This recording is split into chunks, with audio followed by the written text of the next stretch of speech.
하나님 말씀은 역대하 35장 20절에서 27절의 말씀입니다. 역대하 35장 20절에서 27절의 말씀, 우리 한 목소리로 같이 읽겠습니다. 시작. 이 모든 일 후 곧 요시야가 성전을 정돈하기를 마친 후에 애굽 왕 느고가 유브라데 강가에 갈그미스를 치러 올라왔으므로 요시야가 나가서 방비하였더니 느고가 요시야에게 사신을 보내어 이르되 유다 왕이여 내가 그대와 무슨 관계가 있느냐?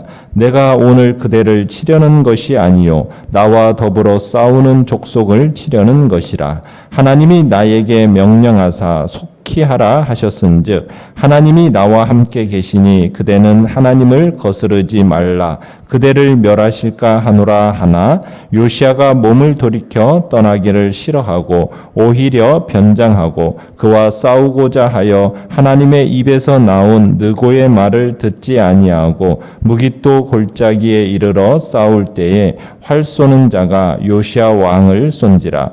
왕이 그의 신하들에게 이르되 내가 중상을 입었으니 나를 도와 나가게 하라. 그 부하들이 그를 병거에서 내리게 하고 그의 버금 병거에 태워 예루살렘에 이른 후에 그가 죽으니 그의 조상들의 묘실에 장사되니라. 온 유다와 예루살렘 사람들이 요시야를 슬퍼하고 에레미야는 그를 위하여 애가를 지었으며 모든 노래하는 남자들과 여자들은 요시야를 슬피 노래하니 이스라엘의 규례가 되어 오늘까지 이르렀으며 그 가사는 애가 중에 기록되었더라. 요시야의 남은 사적과 여호와의 율법에 기록된 대로 행한 모든 선한 일과 그의 처음부터 끝까지의 행적은 이스라엘과 유다 열왕기에 기록되니라. 아멘. 오늘 말씀의 제목은 한순간의 실수라는 제목으로 말씀을 나눕니다. 하나님을 전심으로 사랑했던 성군 요시야. 참 그 요시야의 최후는 참 너무나도 서글프게 끝이 납니다.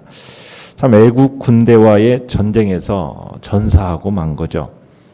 요시야가 애국 군대의 손에 최후를 맞이한 곳은 무깃드라는 곳입니다.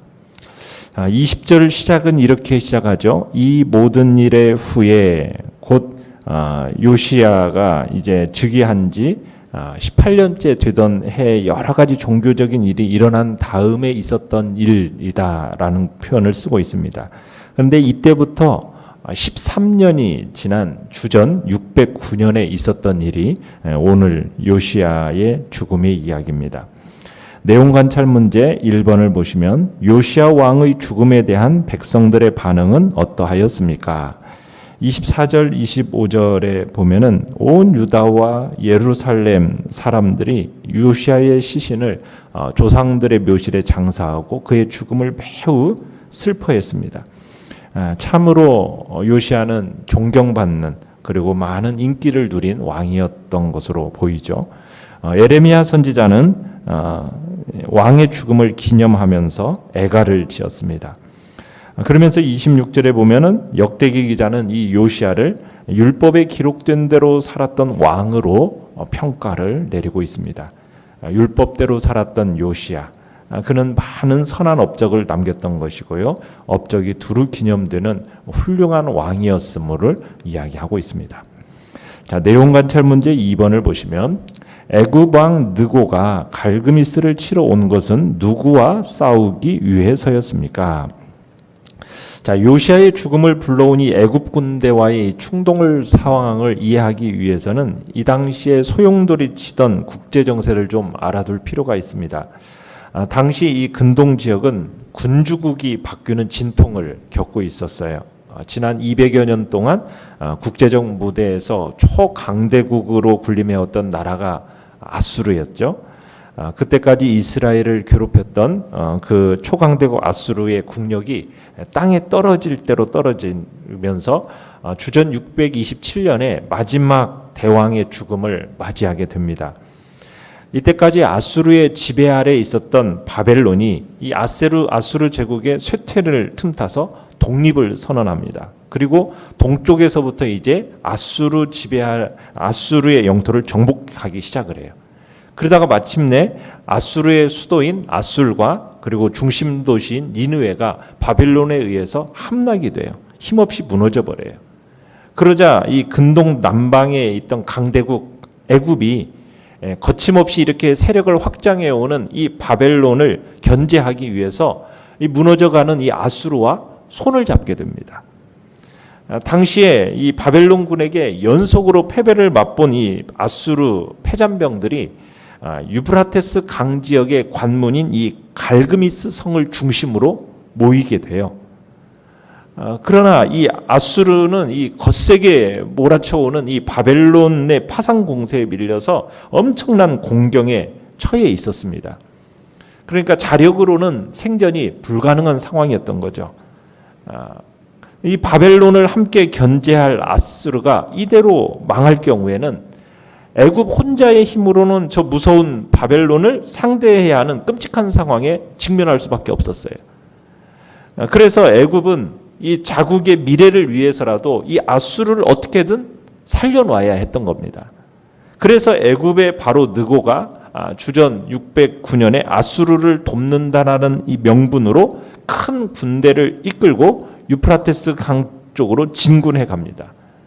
근동 신진색으로 급부상하는 이 바벨론을 견제하고 동시에 애굽이 이번 기회를 통해서 근동의 군주가 되어보겠다라는 그런 야심이 있었던 거죠. 그래서 이 아수르를 원조하기 위해 나선 이 애굽 대군이 북쪽 갈그미스 성으로 가장 빨리 이동할 수 있는 길이 바로 이 팔레스타인 길, 이 유다와 이스라엘을 거쳐서 행군하는 것이었어요. 그런데 지금 유다 왕 요시야는 입장이 달랐습니다. 왜냐하면 이제 바벨론의 손에 의해서 참 아수르가 멸망당하는 것이 오히려 요시야의 입장에서는 반가운 일이에요. 왜요? 몇 대에 걸쳐서 북이스라엘뿐만 아니라 유다를 짓밟았던 나라가 이 아수르지 않습니까? 그러니까 이 아수르에 대한 원한이 이 뼈에 사무쳐 있는 거예요. 그러니까 이제 바벨론의 손에 의해서 아수르가 멸망당하게 되면 참으로 요시야의 입장에서는 좋다고 여긴 겁니다. 기법 축출판이었다는 얘기예요. 그런데 지금 이 애굽이 왕까지 직접 나서서 지금 아수르를 구원하겠다면서 군대를 움직인다고 하니까 이 요시야의 입장에서는 결코 좌시할 수가 없었던 거죠. 만약 이 전쟁을 애굽이 이겨버리면은 또다시 유다는 이 아수르나 애굽의 통제 아래 있게 되고 그 통제를 벗어날 수 없게 되겠다라는 그런 생각을 한 겁니다. 그래서 요시야는 자신이 직접 군대를 지휘하면서 아수르를 구원하러 가는 이 애굽 군대의 앞길을 막아서게 된 거죠. 이 바로 느고가 가나안 지역을 지날 때 요시야가 어디에서 막습니까? 무깃도라는 곳에서 막아요. 22절에 보면 무깃도라고 지명이 나와 있죠. 그러니까 무깃도에서 그의 앞길을 딱 막아섭니다. 근데 이 무깃도라는 곳은 애굽과 아람을 연결하는 무역길인데 이 지나는 길이 협곡입니다. 협곡. 그래서 갈멜산 근처에 있었어요. 이곳을 잘 이용하면 군인들의 이 적은 숫자로도 수많은 무리의 이동을 막을 수가 있었던 겁니다. 지금 그런데 애굽은 바로 느고는 지금 한시가 급해요. 그런데 한시가 급한 입장에서 지금 바로 느고에게는 굉장히 화가 나는 일이었어요. 이렇게 요시야가 막는 것이. 그래서 바로 느고가 사자를 보내어서 요시야에게 지금 내가 이렇게 가는 것은 여호와의 뜻을 받들어서 출정하고 있는 것이다 하면서 설득하려고 했어요. 그런데 이 설득이 통했습니까? 안 통했습니까? 통하지가 않은 거예요. 그래서 할 수 없이 애굽과 유다군이 일전을 치를 수밖에 없었죠. 그런데 유다군이라는 것은 규모도 작고 보잘것없는 군대였기 때문에 애국군의 적수가 될 수가 없었어요. 처음부터 무모한 싸움이었던 거죠. 그러면서 22절에 가면 요시야는 이 바로 느고를 속이기 위해서 뭐까지도 합니까? 변장까지도 했어요. 그러나 요시야는 결국 어떻게 돼요? 23절, 24절에 보면 활 쏘는 자가 쏜 그 화살에 맞아서 목숨을 잃고 말게 된 거죠. 자, 영구와 묵상 문제 3번을 보시면 자, 하나님 앞에 정직하게 행했던 요시야 왕이 한순간에 이방인의 손에 죽음을 당한 이유는 무엇입니까? 22절에 보면은 그렇게 얘기를 하고 있어요. 하나님의 입에서 나온 느고의 말을 듣지 아니하였다. 그러니까 요시야가 죽게 된 것은 하나님이 느고를 통해 하신 말씀을 듣지 않았기 때문이라는 거죠. 그러니까 요시야는 이 느고의 입에서 나오는 하나님의 말씀을 듣지 않고 무모한 전쟁을 벌인 결과 자신도 죽고 많은 군사들의 죽음도 자초하게 된 겁니다. 참 요시야 같이 수십 년간 하나님의 인도하심을 따라 참 살아온 사람도 없지 않습니까? 그렇게 하나님의 인도를 받아온 요시야였기 때문에 좀 마음의 문을 열었다라면 충분히 분별할 수 있었다라는 생각이 들어요. 참 요시야는 평생 하나님을 사랑하고 말씀에 순종하는 삶을 살았는데 이 마지막 순간에는 하나님의 음성을 분별하는데 너무나도 영적인 판단력이 흐려져 있었던 것으로 보입니다. 마치 할아버지 히스기야가 평생 신실하게 살다가 한순간에 교만해져 가지고 하나님을 거역했던 것 같은 그런 모습인 거죠. 참 요시야 왕은 최고의 찬사를 받을 정도로 하나님의 뜻을 바르게 구하면서 살아왔는데 참 마지막 순간 깨어있지 못하고 분별력을 잃어서 참 좋지 않은 최후를 맞이한 것이 안타까움 뿐인 거죠. 자, 느낀 점 4번을 보시면 역대 어느 왕보다 더 하나님 앞에 정직하고 철저했던 요시야 왕도 결국 하나님의 뜻을 분별하지 못하고 죽음을 맞이하게 되는 것을 보면서 무엇을 느낍니까? 참 우리는 이 요시야의 예를 통해서 믿음의 삶에서 방심이라는 것은 금물이라는 것을 느끼게 됩니다. 방심은 금물이에요. 요시야가 이때만은 아수르와 애굽에 대한 어떤 인간적인 적개심에 지나치게 사로잡혀 있었던 것으로 보입니다. 그러니까 우리는 이 개인적인 격한 감정 이것에 너무 사로잡히면 요시야와 같은 하나님의 사람도 하나님의 음성을 무시해버릴 수 있다라는 거예요. 그러니까 그 감정에 컨트롤이 되지 않으면 내 자아가 너무 시퍼렇게 살아 날뛰면은 그 하나님의 음성을 덮어버리고 갈 수 있다라는 얘기입니다. 그래서 우리는 지극히 인간적인 결단과 행동으로 재앙을 자초할 수가 있게 되는 거예요. 그러니까 결국 요시야는 정말 이 인간적인 이 감정에 휩싸이고 그 적개심에 사로잡히다 보니까 하나님의 뜻과 인간적인 생각을 제대로 분별하지 못하고 참 슬픈 최후를 맞고 말았다. 우리는 그렇게 볼 수 있는 거죠. 그러나 이 요시야의 죽음을 너무 비극으로만 해석할 필요는 없습니다. 왜냐하면 일찍이 여선지자 훌다를 통해서 요시야에게 주었던 하나님의 약속이 있었어요. 그 약속이 34장 28절에 이렇게 얘기했어요. 내가 내게 너의 조상에게로 돌아가서 평안히 묘실로 들어가게 하리니 내가 이곳과 그 주민에게 내리는 모든 재앙을 내가 눈으로 보지 못하리라. 여러분 지도자에게 있어서 왕에게 있어서 진짜 고통이 무엇이겠습니까? 자신이 죽는 것이겠습니까? 국가의 멸망이겠습니까? 국가의 멸망이에요. 그죠? 그러니까 망한 나라의 그 백성들의 겪는 환난을 목도하는 것만큼 지도자에게 고통스러운 게 없는 거예요. 오히려 죽는 게 더 나을 수가 있다라는 거예요. 그러니까 평생 나라를 거룩한 지도력으로 잘 다스리다가 어떻게 보면은 전쟁터에서 전사한 것이 오히려 더 깨끗한 그의 최후였다는 얘기입니다. 그 최후는 어떻게 보면은 하나님이 요시야를 향한 사랑의 표현이었다라고도 볼 수 있는 거죠. 그러니까 우리 성도들에게 있어서는 사람의 눈으로 보기에는 불행한 것처럼 보이는 일들도요, 사실은 축복일 수가 있다라는 거예요. 어떤 성도에게는 사업의 실패가 불행한 일처럼 보일 수 있습니다. 그런데 궁극적으로 보면 그것이 축복일 수 있다라는 얘기예요.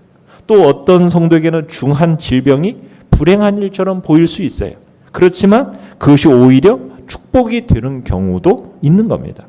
그렇기 때문에 우리는 나타난 현상만을 가지고 일희일비할 게 아니라는 겁니다. 오히려 그 가운데서 하나님의 뜻을 발견하기를 힘쓰고 특히 불행하게 보이는 일까지도 하나님은 우리에게 궁극적인 축복이 되게 하신다. 이것을 우리는 확신하고 어떤 불행한 상황을 만날지라도 믿음으로 인내하고 소망을 잃지 말아야 할 것. 그것이 오늘 우리에게 주시는 말씀입니다. 자, 결단과 적용 5번입니다. 나는 항상 깨어 하나님의 뜻을 구하고 분별하는 자입니까? 아니면 어려울 때만 주님을 붙잡는 자입니까? 항상 영적 분별력을 가지기 위해 내려야 할 결단은 무엇입니까? 참 하나님의 뜻을 바르게 분별하는 것만이 성공하는 길입니다. 그래야 실패하지 않아요. 세상의 모든 일이라는 것은 하나님의 뜻에 따라 움직이지 않습니까? 따라서 우리는 하나님의 뜻에 부응하지 못하면 결국 실패할 수밖에 없는 거예요. 물론 하나님의 뜻을 정확하게 분별한다. 이건 참 쉬운 일은 아닙니다. 그렇다고 꼭 어려운 일만도 아닙니다. 왜냐하면 우리가 하나님의 말씀에 주의를 기울이기만 하면 하나님의 뜻이 어디에 있는지 분별할 수가 있는 거예요.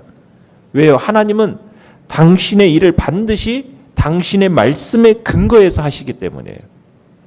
구약 시대에는 아모스 3장 7절에 그러죠. 당신의 선지자를 통하여 계시하지 않고는 일하신 일이 없다. 이렇게 얘기하고 있어요. 신약 시대를 살아가는 우리에게서는 기록된 말씀을 떠나서는 일하시는 법이 없다라는 거예요.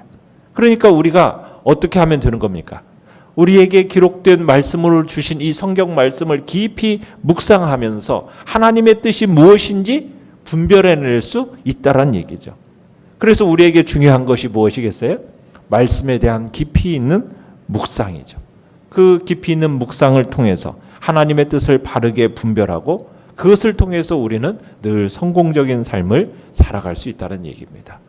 오늘도 참으로 진리의 말씀에 우리가 더 나아가 깊이 있는 묵상 속에서 살아계신 하나님의 뜻을 분별해내는 복된 자리에, 그래서 영적으로 깨어있는 자리에 우리가 있기를 간절히 바랍니다.